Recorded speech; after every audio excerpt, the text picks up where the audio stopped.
مساكم الله بالخير مشاهدينا الكرام، احييكم في هذه الحلقة الجديدة من برنامج تحت المجهر 19. حلقتنا اليوم حلقة علمية، راح نستضيف أحد أبرز الباحثين في كندا وعلى مستوى العالم المختص في مجال الكورونا. قبل ما نتكلم مع ضيفنا من كندا، خلوني أرحب بزميلي اللي راح يشاركني في تقديم هذه الحلقة، الأستاذ المشارك في كلية الطب في جامعة الكويت، الدكتور محمد جمال. دكتور محمد، مساء الخير. هلا استاذ ابو عبد العزيز، حياك الله. اليوم عندنا الدكتور آيزاك بوغوش من كندا من جامعة تورنتو. باختصار عطني لمحة للمشاهد الكريم، من هو الدكتور آيزاك بوغوش؟ طبعا هو يعمل في تورنتو جنرال هوسبيتال، وهو يعد واحد من افضل 4 مستشفيات في العالم في التصنيف الجديد، وكذلك في جامعة تورنتو وهي من اهم الجامعات البحثية في العالم. له 3500 استشهاد علمي والعديد من الأبحاث في مجال الصحة العامة والأمراض المعدية، نشر الكثير منها حاليا في موضوع الكورونا. تحدثنا في الحلقة الأسبق عن بحثه عن تقدير الحالات في بعض الدول ومنها دولة جمهورية مصر. مجلة الفوربس كان فيها مقال ينصح بمتابعة خبراء حول العالم في هذا الموضوع، وضعته في أعلى الليستة، أهم واحد تتابعه حاليا في العالم حسب المقال في مجلة فوربس هو الدكتور آيزاك بوغوش. فأتمنى يعني أن نوصل إلى العديد من المعلومات البحثية المهمة اللي تعتبر المواضيع الحارة الساخنة علميا مع موضوع الكورونا. طيب، احنا على ما يجهز اتصال الدكتور آيزاك بوغوش من كندا، خلنا مع بعض نشوف هذا التقرير ونرجع مرة.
It's great to have you, Dr. Isaac, in this program. Oh, thank you so much for having me on. Look forward to chatting with you. It's our pleasure. Dr. Isaac, COVID-19 is a pandemic now. In the Middle East, we see what's happening in Italy, which was a wake-up call to everybody. So let's start from Italy. What went wrong there? Well, I mean, there's been a few countries where I think this has taken off really quickly, and it's obviously very sad and unfortunate to watch this happen. And essentially, some countries were better prepared than others, and I think there's a lot of factors that go into why some countries are doing a little bit better than others. Certainly in the countries that we've seen that have had some challenges, like Italy and Iran, for example, and now, sadly, the United States and France and maybe even Spain, we can see that there's a variety of reasons. One is that there have been some barriers to accessing healthcare. There have been some barriers to diagnostic testing.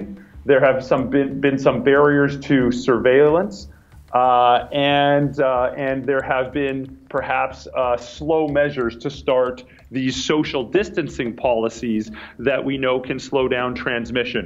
Now, all these places aren't the same, but those are some commonalities between them that might be reasons for why they are having a challenging time compared to other countries.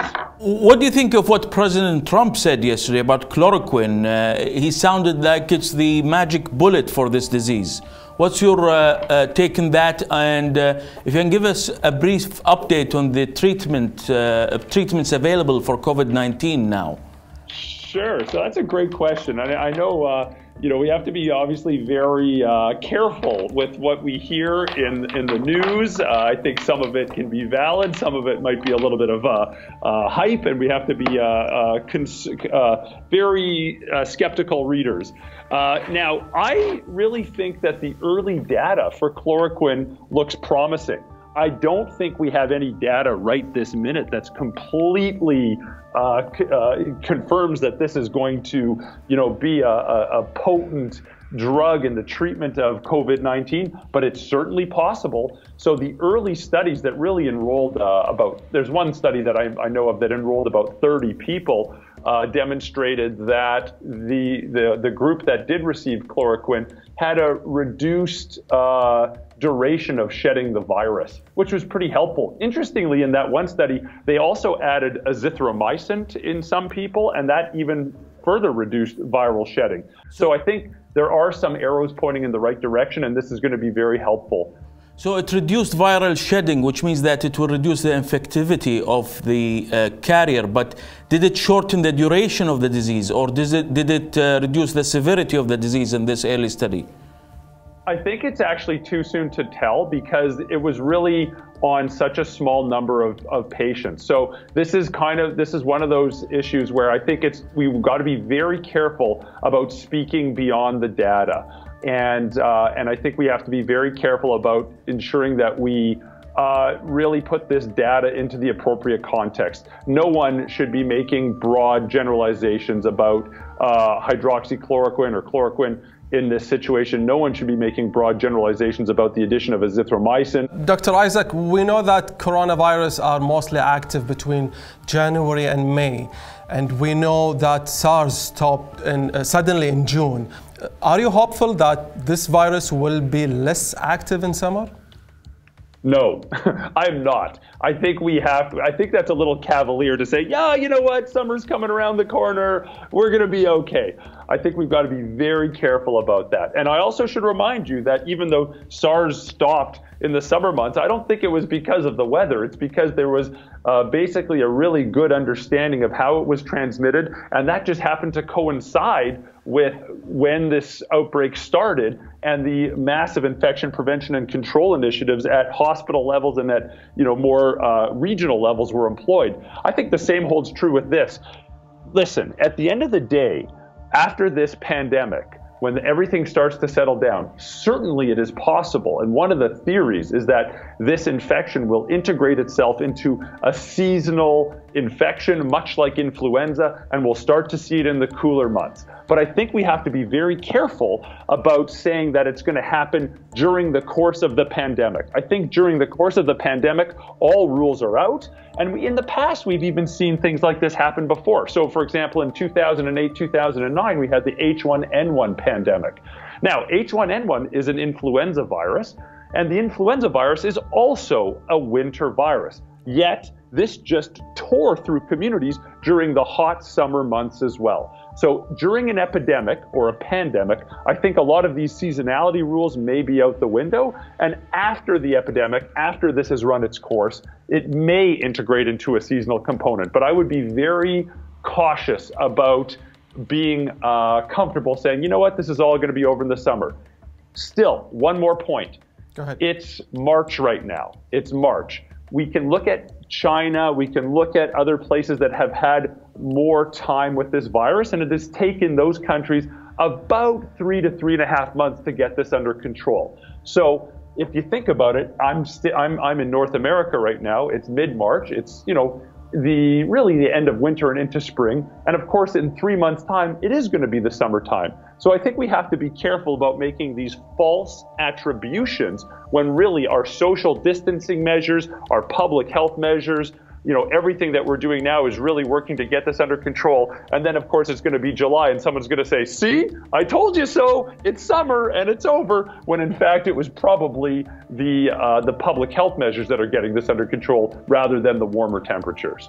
So I just have a follow-up question on my colleague. Now, do you think when it becomes a seasonal virus, will it be less virulent and less severe than now? Do you think the virus will mutate somehow in which it will be less severe when it becomes seasonal in the future?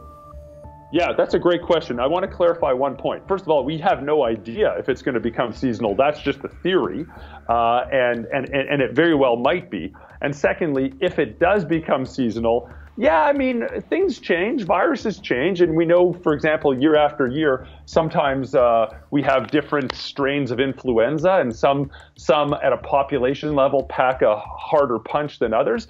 Maybe it will be, I don't know, I really don't know, and I think we have to be very humble here that we don't have all the answers to this, and a lot of this is just speculation, and are making our best guess for now.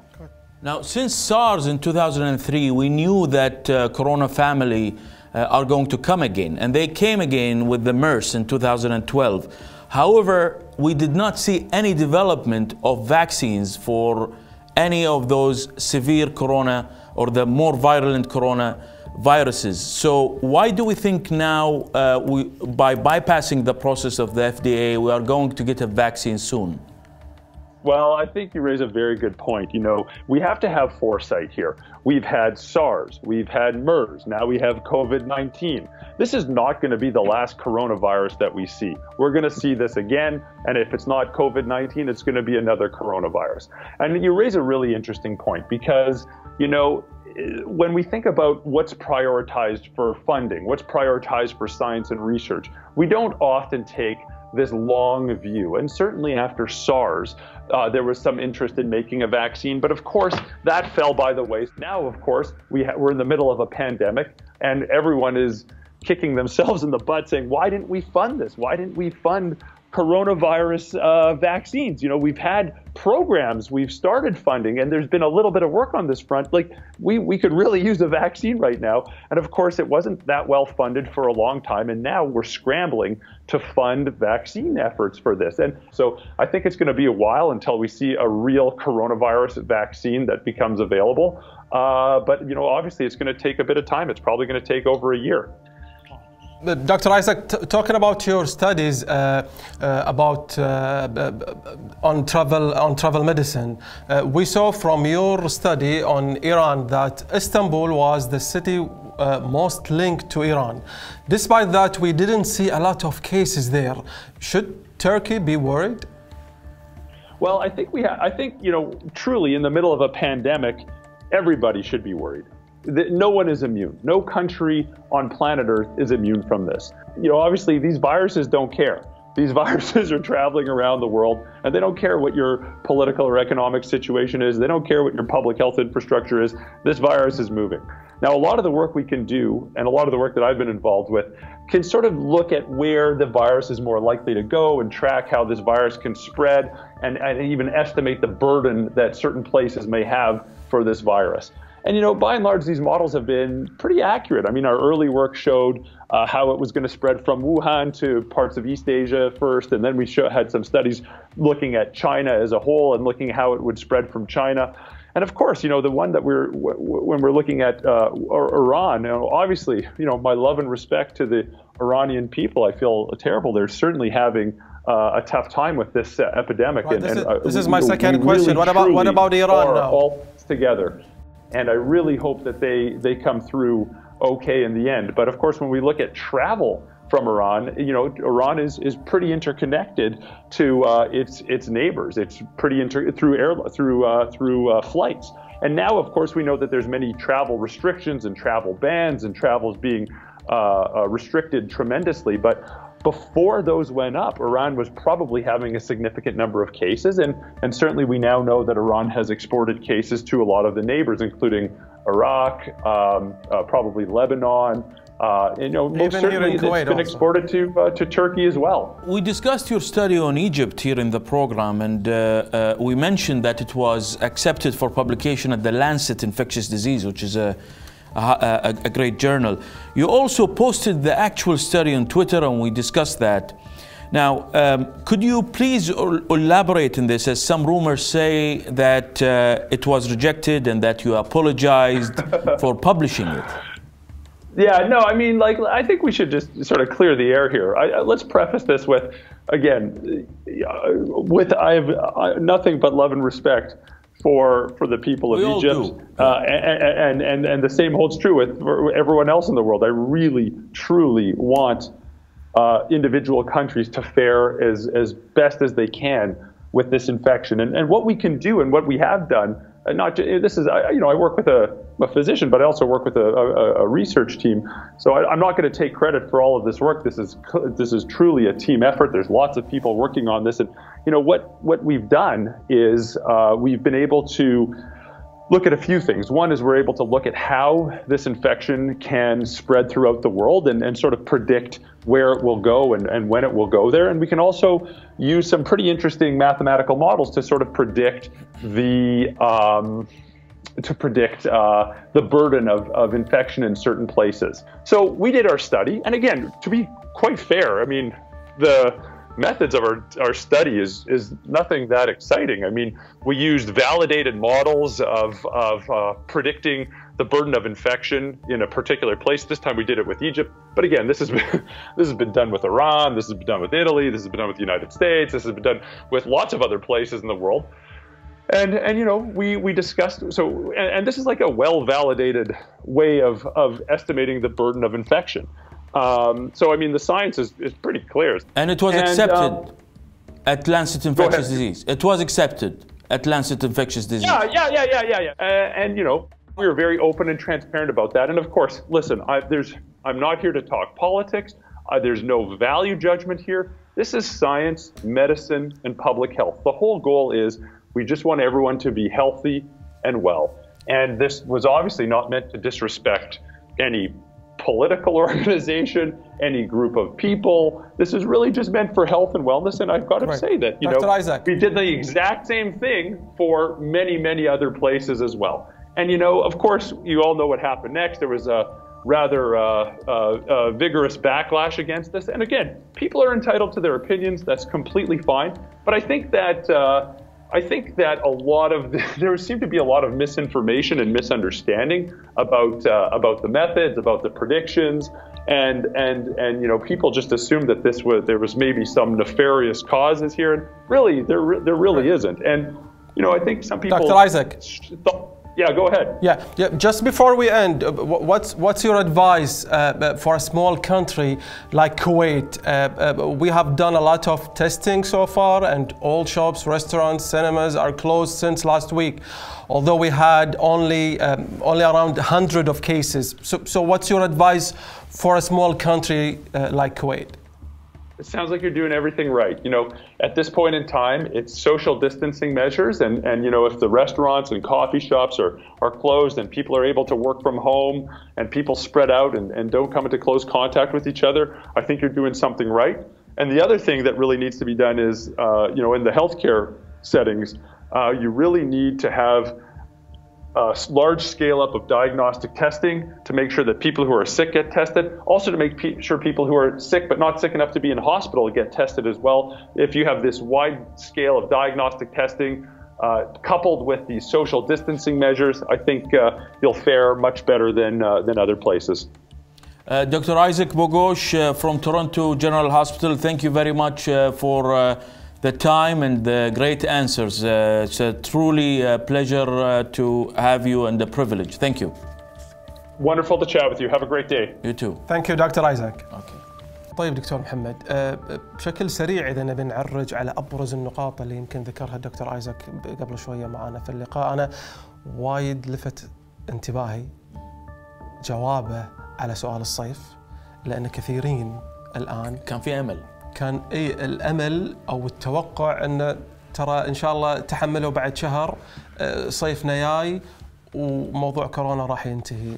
الدكتور آيزاك أعطانا إجابة مختلفة. تعليقك؟ طبعا هو ركز أن في وقت الجائحة تسقط هذه الاعتبارات، تسقط المواسم. قال لك في وقت الجوائح أو في وقت الوباء نفسه لما يكون مولع في ذروته تسقط كل هذه الاعتبارات، وتسقط اعتبارات الصيف، الشتاء والمواسم كلها. فيعتقد أن الصيف قد لا يؤثر كثيرا على هذا الفيروس، ولازم ما نحط أملنا في الاعتماد على تغير درجات الحرارة في قتل هذا الفيروس. بعض الخبراء كانوا يقولون ما دام السارز الأول اللي سنة 2003 انتهى فجأة شهر 6، هذا الفيروس مشابه جدا للسارز الأول، فممكن ينتهي مع درجات الحرارة. ولكن هو أيضا وضح أن هناك أمور أخرى غير درجات الحرارة ساهمت في وقف السارز سنة 2003 ولم تكن درجات الحرارة أهم. المقارنة مع السارز مش بالضرورة تنطبق مع كورونا. بالضبط أستاذ عمار. طيب أيضا واحدة من النقاط اللي لفتت في نقطة مهمة في المواسم ذكرها كذلك، قال أن احتمال يتحول إلى فيروس موسمي مثل أي إنفلونزا. فسألته هل راح يكون less virulent، لأن هناك نظرية أن الفيروسات علشان تصير موسمية وتتكرر تصبح أقل خطورة على الإنسان، وهو أجاب على هذا الموضوع. قال نظريا قد يحدث هذا، أن إذا تحول إلى فيروس موسمي قد يكون أقل خطورة على الإنسان في ذلك الوقت. وهو راح يتحول إلى فيروس موسمي حسب كلامه. نظرية ليس بالضرورة. قال لازم نتواضع مع هالفيروس لأنه علميا، لأنه فيروس جديد لا يعلم ما الذي سيحدث معه في المستقبل، ولكن حتما كما يبدو من كلامه أو بشكل كبير أنه راح يرجع مرة ثانية. طيب واحدة من الأمور أيضا اللي ذكرها موضوع التطعيم، أن التطعيم، وسؤالك يمكن اللي كان له علاقة بتصريح الرئيس الأمريكي ترامب، وذكر أن التطعيم ترى الموضوع ما هو مسألة أشهر، وقد يطول لفترة. نعم. أول لو تلاحظ الرئيس الأمريكي مرة طلع أن احنا اختصرنا التطعيم وبسرعة راح نطلع التطعيم، مرة ثانية طلع قال أنا وافقت الحين على الدواء الجديد الكلوروكوين والهيدروكسي كلوروكوين وكأنها أدوية جديدة. كلامه ما كان، طبعا ذكر أن هناك دراسة صغيرة على هذا الدواء الكلوروكوين بيّنت لما نخلطه مع دواء ثاني اسمه أزاثيوبرين بيّنت أنه ممكن تروح القدرة على نقل العدوى وممكن يخف المرض مع هذه الأدوية، ولكنها دراسة صغيرة جدا، ونصح أن لازم ننتظر دراسات أكثر. بالنسبة حق التطعيم، السؤال كان أن السارز كان موجود من قبل، الميرس كان موجود من قبل 12 سنة تقريبا، الحين 16 سنة ما وصلنا حق تطعيم إلى واحدة من هذه الفيروسات. ليش بهالفيروس راح نلقى تطعيم؟ ذكر أن بالسابق ما كان في توجه بحثي لتمويل هذه الأبحاث، ولكن قد يكون في تسريع لإنتاج التطعيم، ولكن ما يعتقد أنه راح يكون أقل من سنة. طيب قبل ما أختم دكتور محمد، جواب الدكتور آيزاك الأول عن إيطاليا وجواب الأخير عن الكويت، ذكر أن في إيطاليا قاعد يتفشى المرض لأن في بعض العوامل أيضا اللي ما تم السيطرة عليها وما تم أخذها بشكل جدي. بالكويت حسب ما ذكر أن من المعلومات يمكن اللي أنا قلتها قبل شوية أن لا جيد الإجراءات اللي يتم اتخاذها بالكويت. فرق إيطاليا عن الكويت، أبي تعليقك على هالنقطتين. طبعا هو ذكر في الجواب الأول العوامل التي تؤدي إلى تحسين ردة فعل الدول تجاه الكورونا، منها تغطية النظام الصحي، تطبيق التباعد الاجتماعي، وكذلك التحضير وإجراء الفحوصات. يجب أن تفحص قدر الإمكان. احنا بالكويت اجرينا الكثير من الفحوصات، احد اكثر الدول في العالم التي اجرت فحوصات في العالم. طبقت التباعد الاجتماعي بمرحله مبكره جدا، يمكن قبل المرحله طبقت، اكيد قبل المرحله طبقتها اغلب الدول الاوروبيه، ومتشدده في هذا التطبيق، والشعب عنده ثقه في اجراءات الحكومه. الحكومه الان عندها ثقه بالشعب في تطبيق هذه الامور، وهذا شيء مهم. كذلك الكل متغطي في النظام الصحي، الفقير والغني، الوافد والمواطن، الجميع مغطى في هذا النظام الصحي، وهذا ما تجده في الكثير من الدول، منها مثلا الولايات المتحدة الأمريكية. فبالتالي احنا عندنا كل العوامل التي تجعلنا قادرين على التصدي لهذا المرض. وزارة الصحة والحكومة اتخذت موقف متشدد في مرحلة مبكرة مع هذا المرض، سبقناه قبل لا هو يسبقنا إلى الآن. إن شاء الله. كل الشكر لك محمد، دكتور محمد جمال. مكملين إن شاء الله في لقاءاتنا القادمة إن شاء الله. شكرا أبو العزيز. مشاهدينا الكرام، قبل ما أختم بأخذ كلام اللي ذكره قبل شوي الدكتور محمد جمال. بالكويت ما عندنا مشكلة ضمان صحي، يمكن اللي قاعد يعانون منها كثير من الدول، واللي قاعد تتسبب في انتشار هذا الوباء أكثر وأكثر. ومشكلة التباعد الاجتماعي احنا ايضا في الكويت خذينا فيها خطوات ايجابية قبل كثير، لكن نحتاج اكثر واكثر واكثر ان نطبق موضوع التباعد الاجتماعي. يا جماعة الخير، الحكومة كل يوم قاعدة تطلع وتناشد الناس قعدوا في بيوتكم، قعدوا في بيوتكم، لا تطلعون. الوضع لا زلنا مرة ثانية احنا في البدايات، الوضع قد يكون أسوأ، لكن بالامكان محاصرة هذا الفيروس اذا التزمنا احنا وقعدنا في بيوتنا. الله يحفظكم من كل شر، في امان الله.